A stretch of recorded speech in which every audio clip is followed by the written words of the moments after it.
Hi, my name is Fernanda Muñoz-Sepúlveda. I'm a researcher at CITE, the Clinical Investigation and Dental Innovation Center at Universidad de la Frontera, Chile. Together with my colleagues and with support from the Inter-University Center of Healthy Aging, CIES, we recently published WhatsApp-supported teledentistry to reinforce oral health promotion among older adults residing in rural and urban areas, randomized controlled trial in JMIR Mhealth Uhealth. In this paper, we explore if sending short educational videos through WhatsApp could help strengthen older adults' knowledge, attitudes, and self-efficacy around oral health, beyond what they learn during a regular dental visit.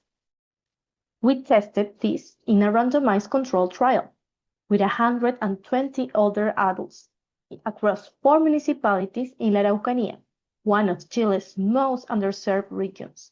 We included both rural and urban communities because most studies in digital oral health focus on urban population or simply don't compare the two. And we wanted to know whether a telehealth tool could work equitably across both contexts. Participants were randomly assigned to one of two groups. One received face-to-face oral health instruction. The other received the same instruction plus our WhatsApp videos grounded in social cognitive theory. Outcomes were measured at baseline and 6 weeks post-intervention, capturing changes in knowledge of dental caries, periodontal disease, and oral cancer, as well as attitudes and self-efficacy.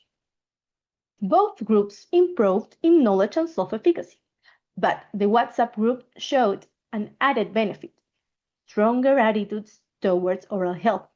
This is how older adults perceive and value oral health as an integral part of healthy aging. When we looked at subgroups, our cluster analysis revealed that the greatest benefit wasn't predicted by rural residency alone, but by baseline preventive needs, particularly having fewer teeth. This suggests the intervention may be most valuable for older adults who have already experienced the consequences of limited access to care, and that targeting by need, not just geography, matters. On feasibility, 92% would recommend the videos, but notably, 25% of otherwise eligible participants couldn't take part in the study due to limited digital skills. A reminder that digital literacy is still a real barrier, even with familiar platforms. We chose JMIR Mhealth Uhealth because of its rigorous constructive peer review process that builds confidence in the evidence, and for a randomized trial meant to inform real clinical and policy decisions, that matters a lot.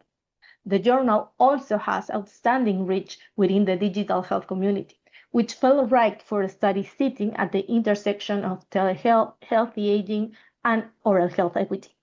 We wanted our work to be accessible and to be a part of a bigger conversation about how we can use simple and affordable technologies to reach underserved populations.